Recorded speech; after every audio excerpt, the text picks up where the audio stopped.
إن الحمد لله نحمده ونستعينه ونعوذ بالله من شرور أنفسنا ومن سيئات أعمالنا. اما بعد، علمای بزرگوار و دعوتگران دین و ائمه مساجد و مدرسین و اکابر و شیوخ گرامی، السلام علیکم و رحمت الله و برکاته. همه دانشمندان و علما و مسلمان‌های بیدار و اهل مطالعه و علم و اهل قلم و فرهنگ و تعلیم و تحصیل می‌دانند که یکی از فرایض بزرگ عقیده اسلامی کفر به طاغوت است و کافر شدن به طاغوت است. و بدترین و خبیث‌ترین طاغوت امروز سازمان بین‌الملل است که دو بخش میشه. یک بخشش پیمان ناتو است که سربازهای صلیبی خود تربیه می‌کنه و در کشورهای اسلامی به جنگ می‌فرسته در برابر مجاهدین و مسلمین و مدارس دینی و همه جا را مورد بمباردمان خود قرار میدن و تجاوز نظامی بر کشورهای اسلامی و جان مسلمان‌ها و خون و آبروی مسلمین از بین میبرن.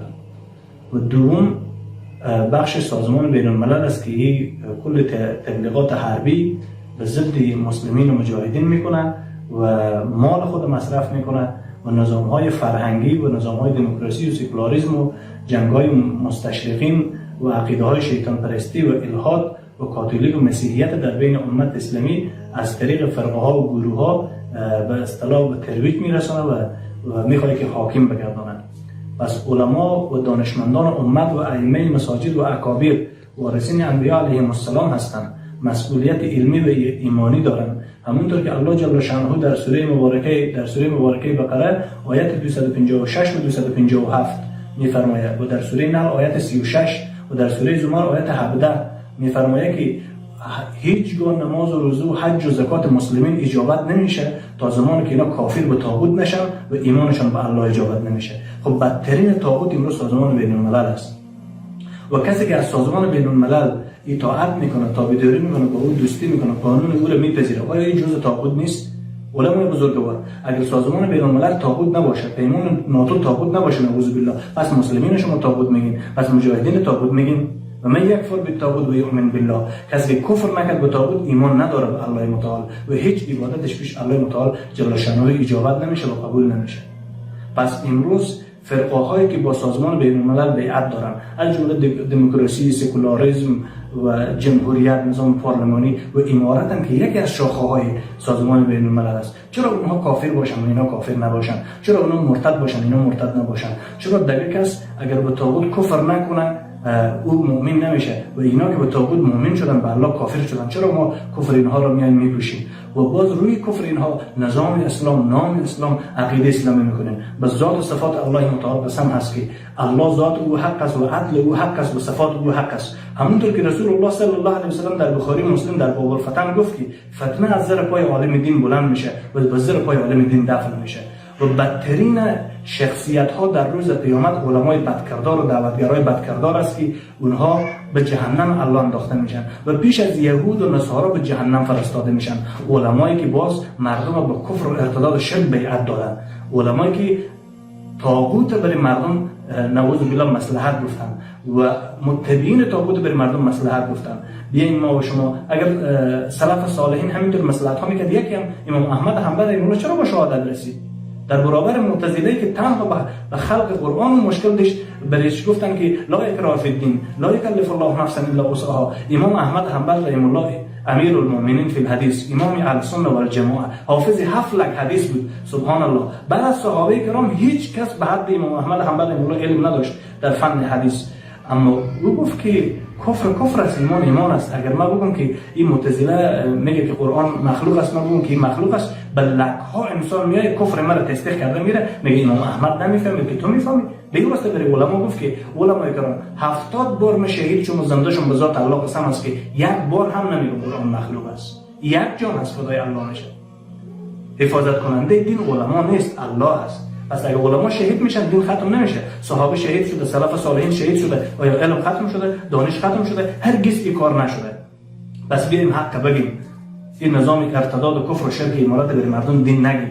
چطور بعضی از علما بود تا 2 سال پیش، 1 سال پیش، 3 سال پیش این نظام تکفیر میکرد، وقتی که یه زور امارات دیدن، موتورایش دیدن، پول پیسه‌اش دیدن، امکاناتش دیدن، واسه چی گفتن حکومت اسلامی، نظام اسلامی، شریعت اسلامی، سرکشی ازی باقی و یابی میشیم. سرکشی از کی؟ اینا با سازمان بین‌الملل بیعت کردن. سازمان بین‌الملل رؤوس التواقیت است، ائمه التواقیت است. پس الله جل شانه خود در سوره نل آیت 36 میفرماید ولقد بعثنا فی کل امت رسول.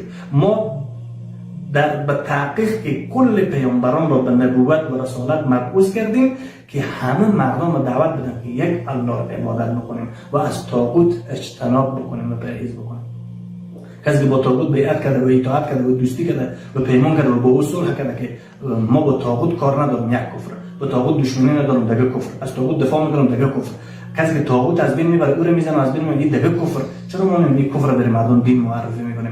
الله متعال از ما شما سوال میکنه. الله متعال میفرماید که از همه مسلمان ها علما از الله زیادتر میترسن و علما یقینا وارثین رسول الله صلی الله علیه و سلم هستند. ان العلماء ورثه الانبیاء. علما وارث انبیا هستند. آیا در مسئله ولا و برا علما وارث انبیا نمی باشد؟ در مسئله طاغوت نمی باشد؟ در مسئله تمکین حاکمیت نمی باشد؟ بعد از صلح حدیبیه با کفار اگر این معیار اصل کل دین قرار میدیم، پس بعد از صلح حدیبیه که رسول الله صلی الله علیه و آله در بین قریظه رسول الله صلی الله علیه و 700 تا یهودی رو سر بریده و چشم 7 تا یهودی رو کشیده و بعد از اون صحابه 50,000 در سنگرهای جهاد و قتال شهید شدن. و امروز دفعه از مسلمانان سوریه و عراق و لیبیا و فلسطین و چیچین و میانمار که به صدها هزار خواهرای مسلمان ما در زندان‌ها و اونجا به زیر دست طواغیت و کفار و مشرکین حربی است و با عزت عفتشان از بین میره و فیلم‌های مختلف از اونها ثبت میشه به واسطه اینکه امارات به این مسئولیت خود به کجا گفته بود؟ مسئولیت ما و شما اینجا کجا بود؟ ان المؤمنین اخوه در لا اله الا الله با ما شریک نبودن، در نماز با ما شریک نبودن، در ایمان با قرآن با ما شریک نبودن، در امت بودن با پیامبر با ما شریک نبودن. آیا روز قیامت الله از ما پرسان نمیکنه؟ الله خود در قرآن کریم میگه او شخصیت‌های امت چرا تا کی ما بخواب غفلت هستیم و این امت به این کوردلی و بزدلی و به این کفر نعوذ بالله به این تاریکی نگاه میکنیم؟ از الله بترسیم، اتق الله، بترسیم از الله. پیش از که الله کو بصیر است، ما را میبینه و سمیع است، صدای ما را میشنوه و عالم و خبیر است، از ظاهر باطن ما خبردار است. چرا ما میایم این کفرا را میپوشیم؟ شما این حالات نمیبینید در دنیا که چی حالت قرار داره؟ در 56 کشور اسلامی مسلمانان زیر سلطه کفار طواغیت هستند و صحابه رسول الله صلی الله علیه و سلم بعد از وفات رسول الله صلی الله علیه و سلم چی برخورد با کفار کردن؟ اگر ما اینطور میایم صلح حدیبیه را تنها دلیل میگیریم و ایرا میاریم با کل دین حاکم میکنیم و یک صلح حدیبیه را با صدها آیت قرآن کریم جنگ میدیم، پس بگیم 50,000 صحابه شهید نشدن، نعوذ بالله، معاذ الله مردار شدن. پس 50,000 صحابه در برابر کل کفار مصلحت نکردن، در برابر طواغیت مصلحت نکردن. الله اجازه مصلحت نداده. یا ایها النبی اتق الله، ای نبی ما بترس از الله ولا تطیع الکافرین و المنافقین ان الله کان علیما حکیما. ما جواب این آیات روز قیامت چی میدیم؟ شخصیت بزرگوار، علم علما رحمت است برای مردم که حق دین بگن. الله متعال ذات بوادر است، میگه عالم بد عمل بد کردار مثل خر کتابوار کرده است، مثل سگ است که قلقل میزنه. آیا حقیقتا الله ادبیات مراعات نکرده؟ چرا عالم را خر میگه؟ چرا عالم را سگ میگه؟ چرا خبیث‌ترین و ملعون‌ترین انسان میگه؟ و باب الفتن بخاری مسلم نخوندن که علمای بدکردار پیش از یهود و نصارا به جهنم انداخته میشن و برای متبعین و مخلصین خود میگن که بیا او رو میگیرن به دست به جهنم میندازن و آخر الله متعال خود تو به جهنم برو. چرا به واسطه موتر و پیسه و پول و بیرق و تکبیر و الله اکبر و 4 نفر به جلوی دنبال شما بوده و به واسطه یک جایزه، به واسطه که شخصیت شما بیابرو نشه، به واسطه که شهید نشین، به واسطه که قربانی نشین؟ به 23 سال نبوت رسول الله صلی الله علیه و سلم دندان شهید شد، پاها خونالود شد، دخترها طلاق شد، 3 سال بشیر ابی طالب معاصر گرفته بود علف و بلک درخت میخورد. تو چرا به 20 سال امامت و تبلیغ و سخنرانی خود یک سلی از دست دشمن نخوردی؟ با یهود با نصارا با منافق نعوذ بالله. سوره نساء آیت 139 رو به دقت با ترجمه و تفسیر بخونید که الله متعال در مورد ما و شما چی میگه. از این کفر سریعتر به ذات و صفات الله قسم که ابو جهل اینقدر کافر نبود که امارت کافر است. قطبه و شیبه اینقدر کفر نکرد که اینا کفر کردن. اونا کعبه را طواف میکردن، با بت خورن به صدای عبادت میکردن. اینا آشکار با طواغیت دنیا با کفار دنیا موالات اعلام کردن و ما میگیم که حکومت اسلامی، نظام اسلامی. از الله بترسیم. این گپای نواقض اسلام ها نزنیم. کفار کلی که در برابر خلافت اسلامی قیام کردن استاد شدن خلافت خوارج میگن، اینا هم خوارج میگن، شما خوارج میگن. پس با کفار فرق شما چیست؟ وقتی که تکذیب کافر تصدیق میکنیم، پس شما در کفر کافر صادق میایید. و اون کفاری که به رسول الله صلی الله علیه و آله صحابه دوست نشدن یقینا با ما هم نمیشن. به ذات صفات الله قسم هست که این همه مشرکین و طواغیت را الله متعال به جهنم میندازه و یا به دست سربازان خلافت اسلامی ان شاء الله مردار خواهد شد. یکی دیگه حق است، الله مدافع حق است و نصرت کننده حق است. حق نه نیاز به تکنولوژی داره، نه نیاز به وسایل داره، نه نیاز به اسباب داره، نه نیاز به اکثر داره، نه نیاز به تایید ملاها و علما. او نیاز به حق بودن داره. هر کس به حق عمل میکنه الله مدافع او میمونه. رسول الله یک نفر بود، 1.5 میلیارد نفر امروز روی زمین کلمه میخوانن و خود قربانش میکنن. پس بیایم ما و شما حق بشناسیم، به حق عمل کنیم، باشه به واسطه حق قربان شیم، باشه به واسطه حق شهید شیم. اگه شهید شدیم کجا میریم؟ به جهنم میریم. شهید شدیم بهشت الله کامیابی است. باشه که زندانی شیم، باشه که گوشت جان ما کنده شه. عبدالله بن مظافر رضی الله عنه رو بدی که آب جوش دادن که یک فاش به رسول الله بدی و به ذات الله قسم از 70 بار بگم زنده شم و با شهید شم و با زنده شم نمیم خوار به پای محمد صلی الله علیه و سلم بخره. اینا که بعضوران آیات جهاد و قتال حدود دشمنی کردن، ما میان در برابر از این مشرکین و این طواغیت و این قبر پرستا و این پیر پرستا و این امام پرستا و این روس پرستا و این پاکستان پرستا و این روافض پرستا ایران، ما میان چی میگیم؟ اینا برادر خود میگیم.